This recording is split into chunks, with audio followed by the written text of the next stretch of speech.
Good afternoon, everyone. Thank you for joining us today for the Johns Hopkins School of Education Applied Behavior Analysis Graduate Programs virtual webinar. My name is Sion John. I'm the Assistant Director of Admissions at the Johns Hopkins School of Education. I also have my colleague from the Office of Admissions, and she will introduce herself. Good afternoon, everyone. My name is Tanya McMillan. I am an admissions coordinator here at the School of Education. Thank you for joining us today. We also have Professor and Faculty Lead, Dr. Tamara Martyr, joining us today. And before we get started, I would like to cover a few housekeeping topics. First, today's webinar is being recorded. We will be able to share a link with you after the event is complete. Please take a second to see if your mic is on mute and video is off right now. Please have your mic on mute and video off at all times during the presentation. There will be a Q&A session at the end of the presentation. Please type your question in the chat box and we will read and answer your question.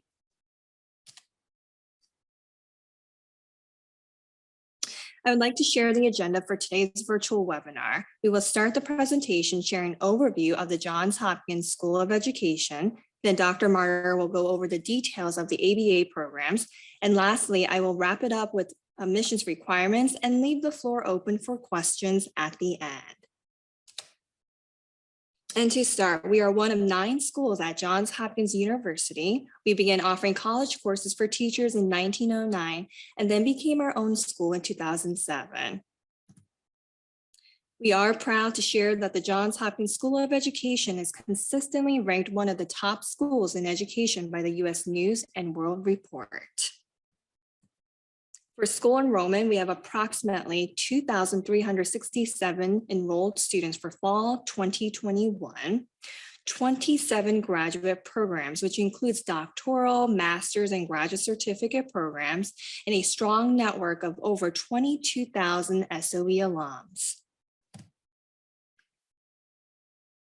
And for faculty introduction, Dr. Martyr is the program lead for the ABA programs. She has worked in the field of applied behavior analysis since 1994.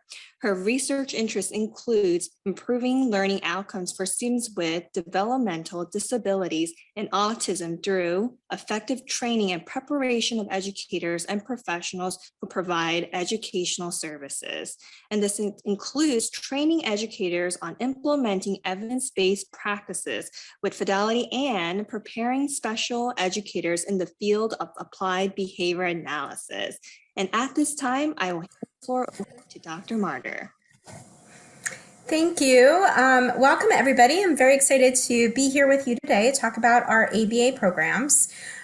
We have some exciting updates to share, and so we will get started. If we can move to the next slide, please. Okay, great. So first off, we want to talk about, obviously, you are here because you want to learn more about our ABA programs. And you know about ABA. This is adopted from the BACB website. What is applied behavior analysis? And if we can give just a real quick overview, it is the scientific study of the principles of learning and behavior. So understanding why we do what we do as humans. It is a systematic approach for applying the principles of learning to improve socially significant behavior for all individuals, all human beings. The board certified behavior analyst, that is a graduate level certification in behavior analysis. And so the programs here at Johns Hopkins School of Ed lead to certification or enable our graduates to be eligible for certification as a BCBA. Behavior analysts work in a variety of educational settings and in a variety of roles. So we have BCBAs in educational settings such as K through 12 public as well as private schools. We see BCBAs working in center-based programs, home-based programs, school consultation agencies. So there are many different settings, educational settings in which a BCBA can work.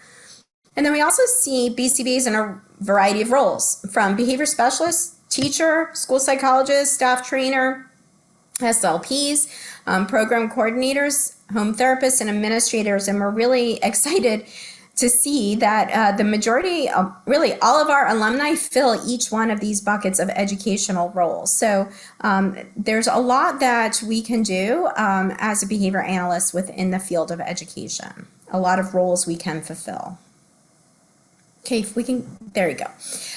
So what it is, so behavior analyst provides services in lots of different areas, from conducting behavioral assessments to analyzing data, making those database decisions, to improving outcomes for the individuals that we serve, writing plans, revising those plans, implementing those plans, training others to implement those plans, and overseeing all of that. So the content follows, all the content of coursework follows the 5th edition task list, which is provided by the Behavior Analyst Certification Board. So check out that website if you want to learn more about becoming a board certified behavior analyst. So let's get in and talk about the program. We have 2 programs in applied behavior analysis here at the School of Education. And the program is designed for education providers, from special educators, general educators, school counselors, as well as in other educational settings that we identified, to learn the evidence-based practices of ABA to meet the growing needs of students who receive special education services in these variety of settings. And the program is designed to support career goals for all educators who desire this specialized training. So 2 options at the School of Education. So super excited to share this with you all today. We have a Master's of Science in Special Education in ABA, and we have a Postmaster's Certificate in ABA. So the Postmaster's Certificate in ABA has been around since 2013. We are now entering into our 10th cohort for this upcoming fall, 2022. And we are excited this year that beginning this fall, we're going to also be offering a Master's of Science in Special Education with an emphasis in ABA, and that will also be beginning this fall. So this is our first time offering that. The Master's of Science in ABA includes 7 courses in ABA, which are 21 credits. We have 5 special ed courses, which are 15 credits. And we also offer 4 Practicum elective courses. I will be talking about Practicum in a few minutes. That talks about how we offer the opportunity for our students to accrue this fieldwork experience hours aligned with the BACB to be eligible to become a board certified behavior analyst. So the Master's in ABA can be completed in 3 years, with this optional 4th year to complete the Practicum. The Postmaster's Certificate can be completed in 2 years. Obviously, it's less courses. It's only the 7 courses, the 7 ABA courses, and then obviously the 3rd year could be completing the Practicum elective courses if people elect to do so. So those are the 2 programs. On the next slide, we talk about our course verification. So our 7 courses in applied behavior analysis are verified by the Association for Behavior Analysis International. So that means that ABAI has reviewed all of our coursework and has determined that the courses meet has verified that the courses meet the requirements towards becoming a board certified behavior analyst. And then the course sequence that we are currently offering do meet the 5th edition coursework requirements.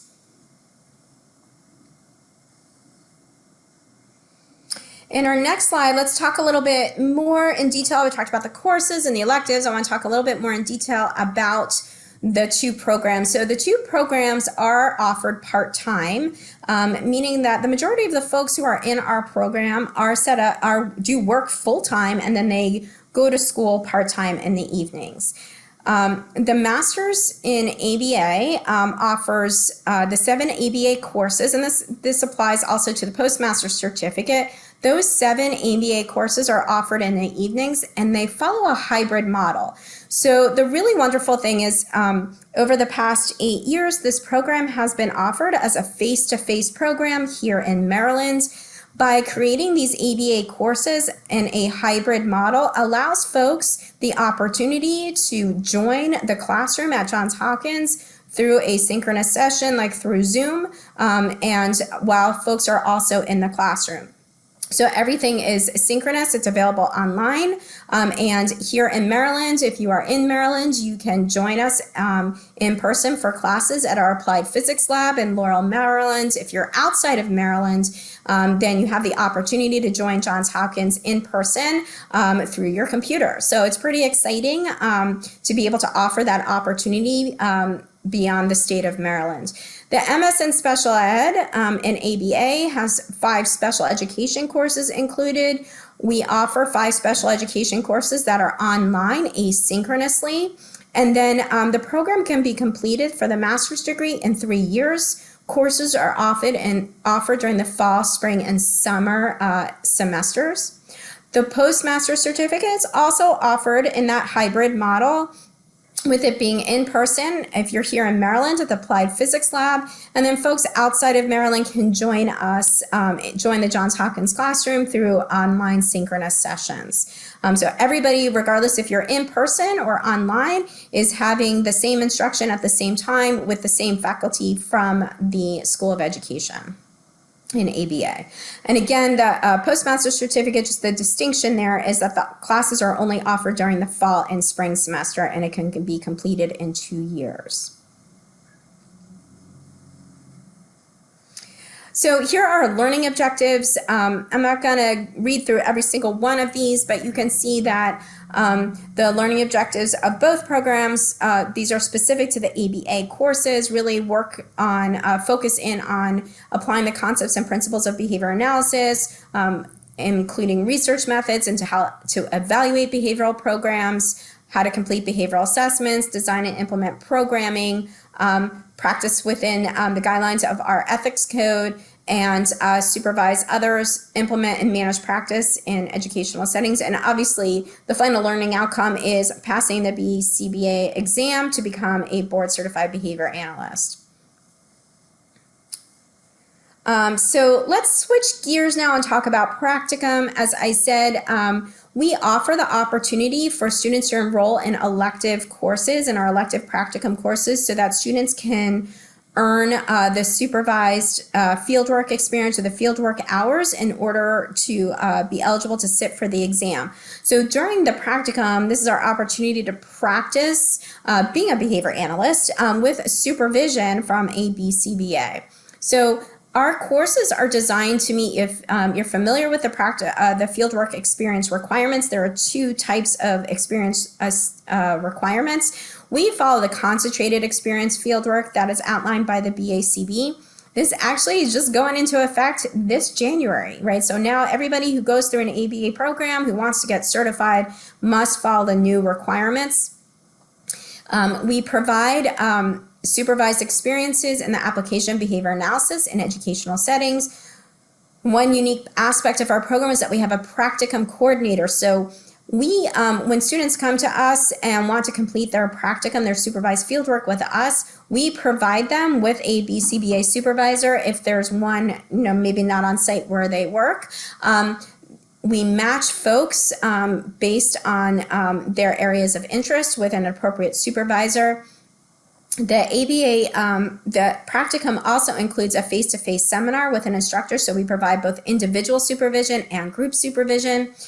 However, just because I want to point out this important piece of the Practicum electives, in order to enroll in Practicum, this is provided on a face-to-face basis. So folks need to be completing Practicum, need to be within the area of Maryland or DC. So Practicum can be planned according to your place of employment, where ABA services are provided. So if you're within Maryland, we will evaluate the site where you would like to be able to complete your Practicum. If it doesn't meet those requirements outlined by the BACB, then we'll work with you to get an appropriate site. We can complete the Practicum in 4 semesters.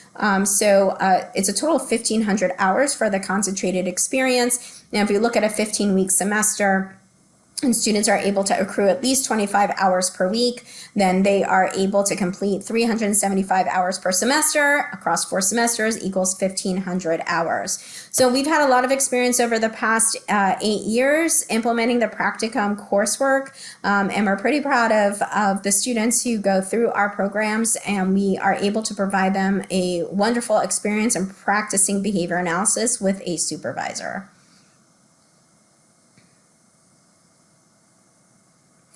Okay, so this is what I'm providing here is a course sequence. So what it could look like, an example of the Masters in Special Ed and ABA with what we're calling the autism track, because we have special ed courses that are offered online.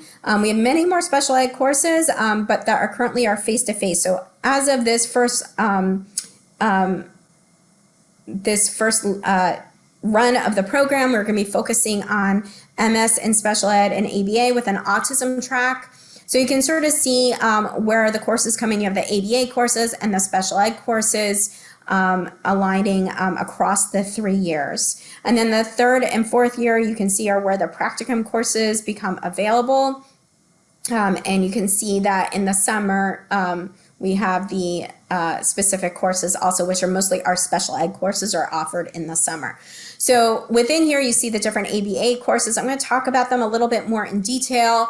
But if we look at some of the autism track courses and other special ed courses in the first year of the program, there's an emphasis on working on classroom programming for students with autism. In the summer, students can take a legal aspects course that really looks at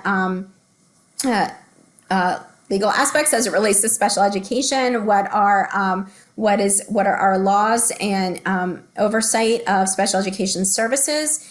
In the second year, we look at Survey of Autism course, and we also have a Teaching Communication and Social Skills course. We're really looking at the details of teaching students with autism.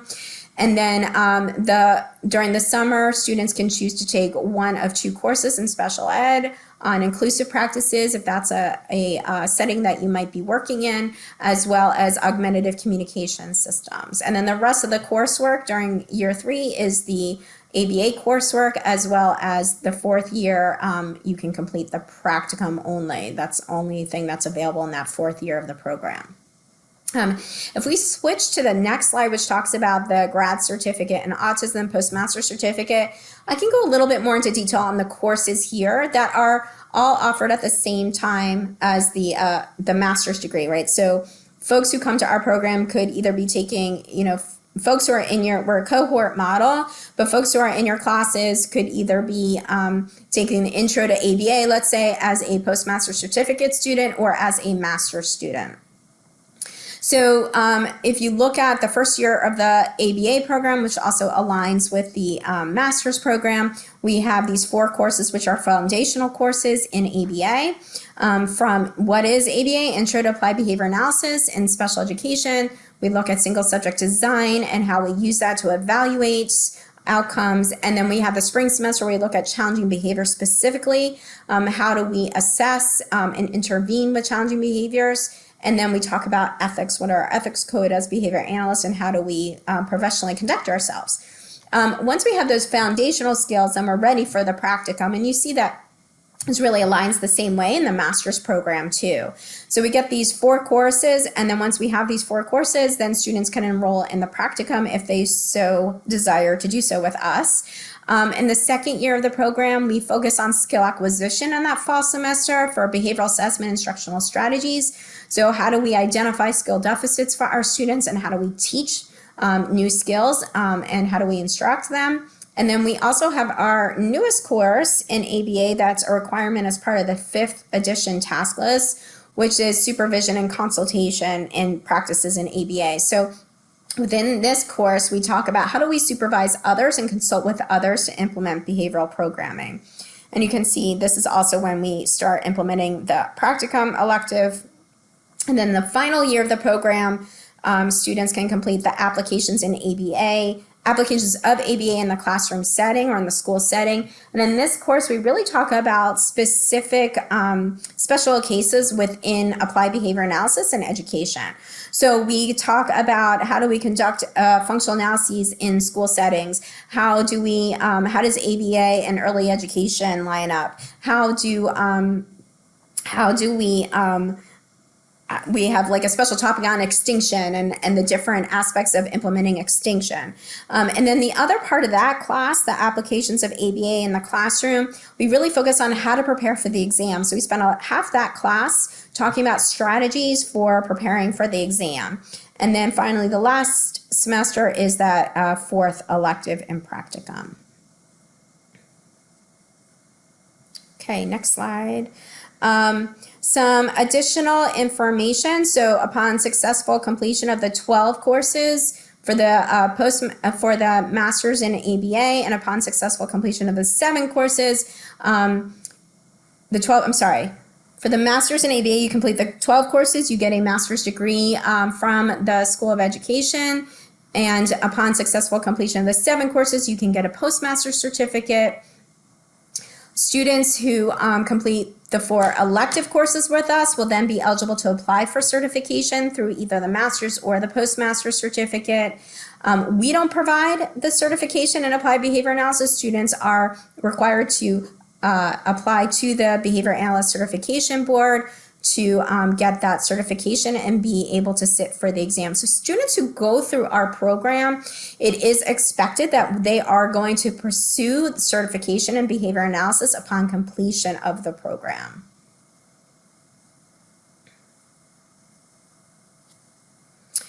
So one thing I did want to point out, obviously folks who are applying for the postmaster certificate in ABA would need to have a master's degree in education, psychology, or related fields prior to coming into the PMC and ABA program.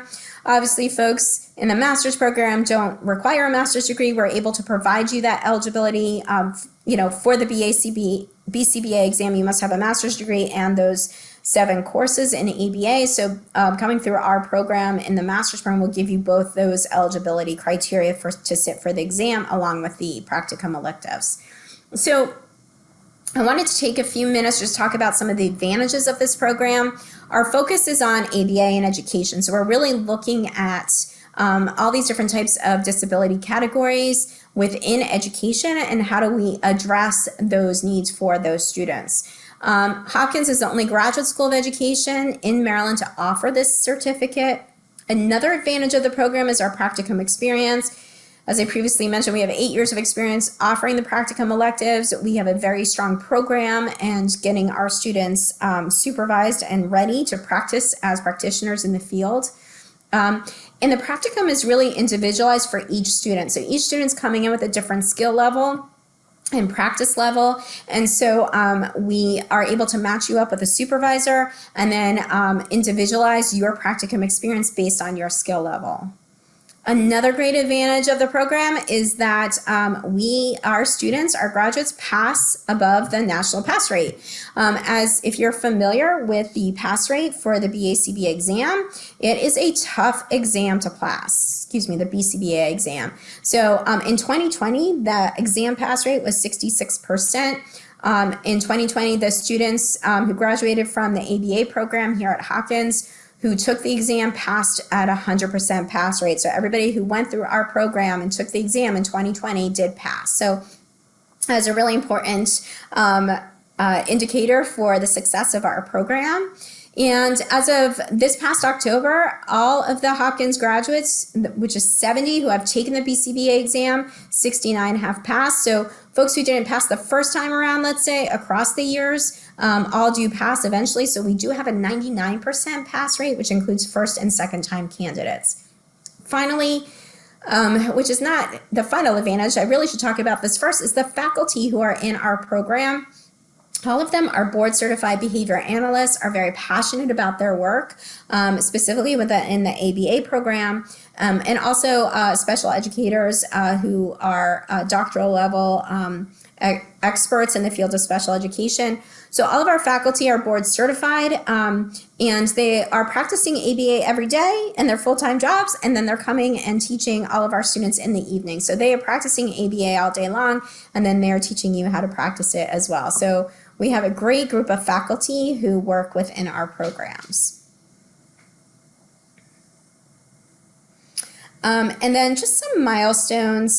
Since the program started in 2013, we've had 84 students graduate from the program, lots of different educational professionals. I think I said this earlier, from special educators, behavior specialists, we have speech and language pathologists, instructional specialists.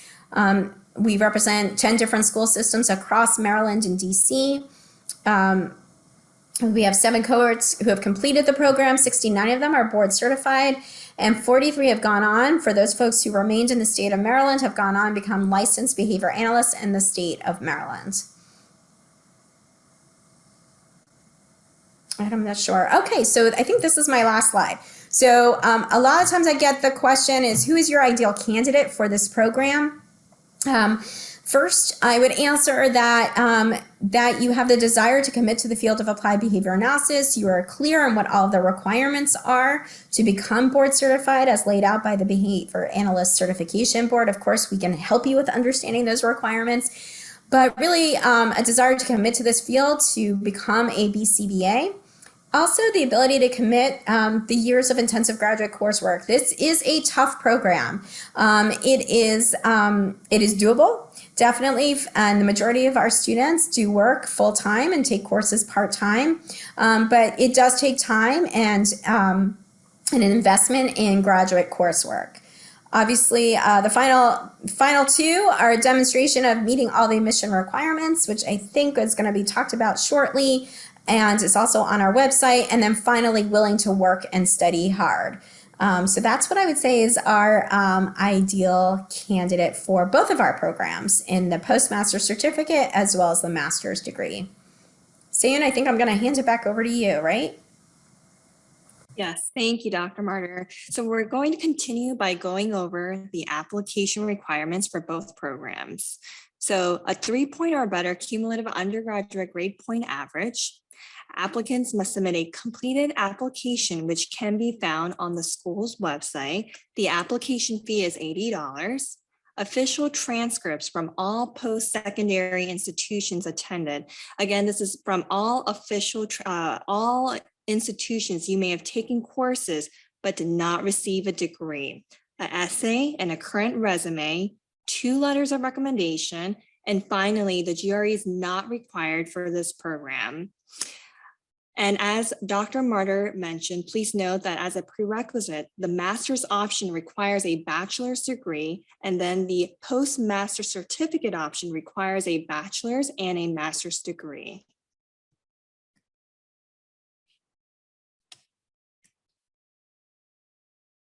And if your degree was completed outside of the US, please keep in mind that you will need to complete a course-by-course evaluation. Additional information can be found on the school's website. And please note that international applicants who are seeking F1 study visas are not eligible to apply for either ABA programs because both programs are offered part-time. The current tuition for the 2021-2022 academic school year is $875 per credit for face-to-face courses and $926 plus a $20 per credit technology fee for online courses. For additional information on tuition fees, please visit the SOE's school's website.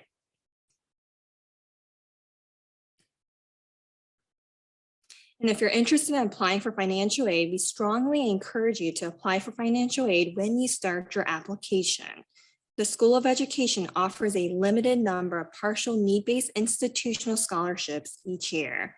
The awards range on average from $500 to $1,500 per semester, and are applied to tuition expenses beginning in the fall semester. Please keep in mind to apply for the SOE Endowed Scholarship, students must complete the FAFSA form. To learn if you qualify for the Endowed Scholarship or have any questions regarding financial aid, please visit the school's website. And at this time, we would like to open up the floor for questions. As people are putting their questions together, I wanted to just jump in and talk a little bit about, we see this data in front of us, that 51% receive financial support. I'd also like to discuss one of the options we have for folks in the state of Maryland, if you are working in a school system, is in previous years we have applied for grants from the Maryland State Department of Education in order to support our students' tuition going through the program. So every year we apply for those grants. This upcoming year we were offered those, we were awarded those 2 grants this past year to support our students within the program. And we will be applying for those grants again. Every year we apply for these discretionary fund grants. And we want to, and so the program, the MSDE grant program will provide partial tuition support. Again, it's not guaranteed because we have to apply for those grants, but if you are working in a public school in the state of Maryland, you could be eligible for that funding if that grant is awarded. So please do reach out and ask questions about that. Thank you, Dr. Martyr. So we do have a question from Amber. I have begun the application process for fall 2022, but just want to make sure I'm applying to the correct cohort and program. When applying, would the correct program be special education, severe disabilities with an emphasis in ABA? This is the only option I see available for ABA as an area of interest. Amber, you have that correct. You've got it. So that would be the ABA program. Okay, good. And her second part of her question, in your opinion, how manageable would you consider this program if an individual is working full-time as an RBT while also caring for a newborn? By the start of the fall 2022 school year, my son will be 6 months. I just want to make sure work-school life balance is possible. Okay, so great question, Amber. And first of all, congratulations. You know, that work-school life balance is important. And I would say that it is doable. We've had folks who've gone through our program with newborns before and have been very successful, who also worked full-time. And so, you know, talking about that work-life balance, the best way to find that out is to talk to folks who have done that before. And so one thing that we could do, Amber, is you know, if you could reach out to me, I think my email will be at the end of this presentation.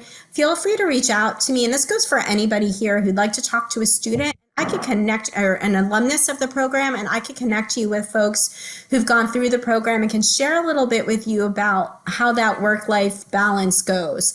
Please do reach out to me, and I can set you up with an alumnus of the program to talk those questions through. Thank you, Dr. Martyr. And there's one third part to Amber's question.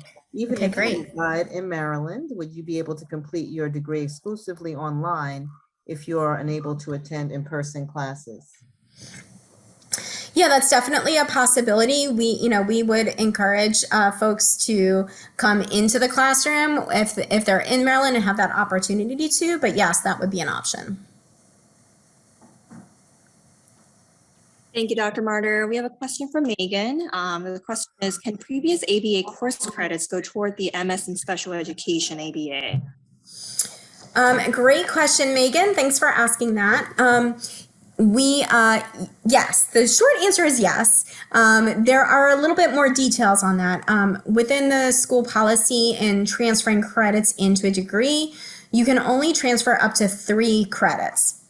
So if you took coursework on another ABA verified course sequence, then we would need to look at that course specifically and make sure it aligns with within our courses to be able to count it. So within each course, there are specific learning objectives that align with the BACB task list. And so we would just have to make sure that if we're going to transfer courses in, and you would do this once you're accepted into the program and work with your advisor to figure out where that course would align within the courses that we offer. So it gets a little bit more in the weeds and detailed, but we are able to transfer up to 3 credits. And we would have to look more specifically at that coursework to ensure that you're not missing anything by combining that course with all the other courses that we provide. So I hope that answers your question. But again, also feel free to reach out to me and we can talk about this a little bit more in detail. All right, so while we wait for additional questions, Dr. Martyr, we do get some questions in the Office of Admissions. And the first one is, once I complete this program, can I call myself a BCBA? So no, you can't. So, but once you complete the program and you complete the fieldwork experience, which you can complete with our programs as well as electives, or you can, folks can do it on their own if they work, at a school or agency that provides BCBA supervision. But once you complete the courses and then you complete this supervised fieldwork, then you can apply to the BACB to sit for the BCBA exam, pass the exam, and then you can call yourself a board certified behavior analyst.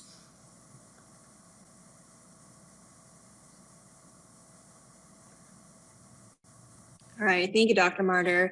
So another frequently asked question we get is, does the program offer opportunities to complete the required CBA fieldwork requirements? Yes, so the Practicum electives will allow folks to complete the supervised experience, supervised fieldwork experience, and we can do that over 4 electives, 4 courses, which is an additional 12 credits, but it also provides you to complete those hours.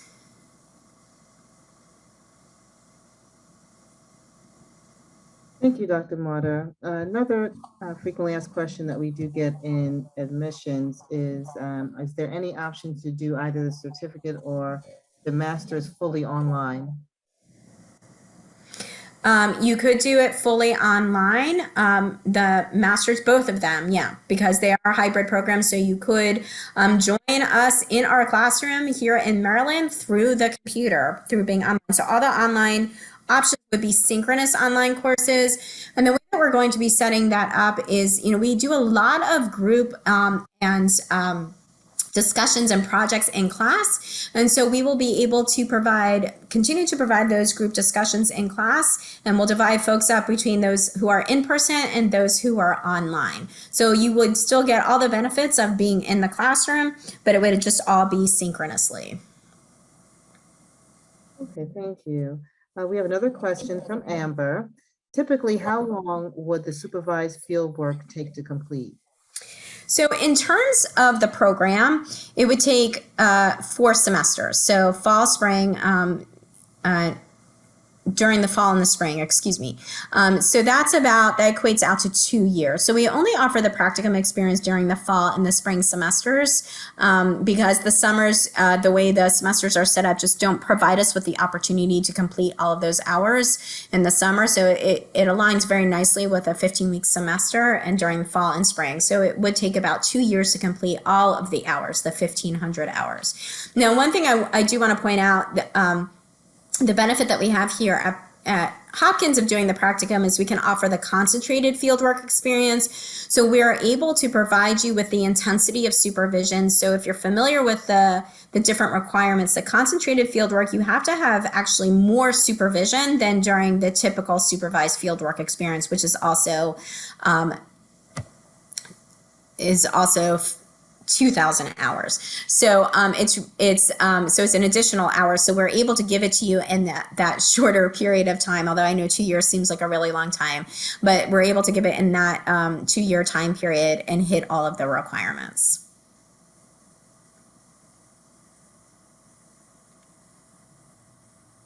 All right, Dr. Martyr, thank you.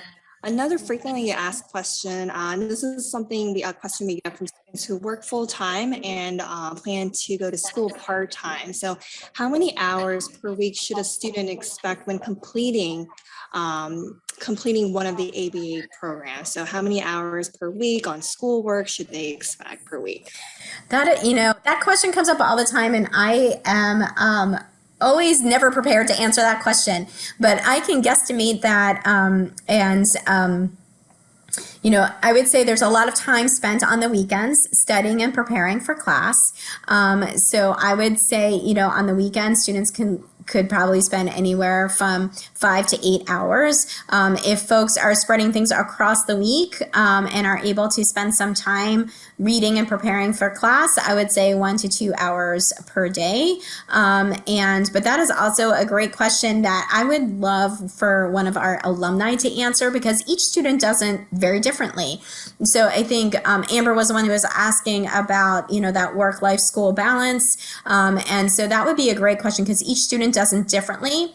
We have students who are single. We have students who are married. We have students who have 3 kids. We have students who have 1 kid. So everybody does it a little differently and sort of sets their schedule a little bit differently. So again, if folks have more questions about those hours, I can set you up with, match you up to alumni who are similar to your situations, and they can sort of give you their take on the hours that they spend each week.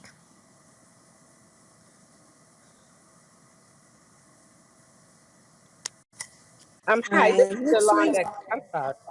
Hi, this is Yolanda Cosby. I did have one quick question around your letter of recommendation. Is there a particular individual that you would suggest write the letter of recommendation? Yolanda, that's a great question. Thank you for asking that. I would recommend that if you are able to have somebody who either supervised you or knows your okay, so let's say if you're applying for the postmaster certificate in ABA, so you have your master's degree, if you have a professor who knows your work in graduate school, that would be a great person to provide a recommendation letter. You want somebody who can discuss your work ethic, your ability to balance things, as Amber was asking about, that school life balance, and somebody who is able to sort of observe your skills practicing. So that's what I would recommend. Okay, thank you. And Dr. Martyr, I was just going to wrap up, but it looks like we have one more question. Would an individual be able to complete supervised field work within the company they work for alongside a BCBA while also completing field work at JHU? Yes, you would be able to do that for sure. We would have to talk about the details for that, but that's definitely a possibility to be able to do that. So if you, let's say, I think, Amber, you mentioned that you are an RBT, so that is definitely a possibility.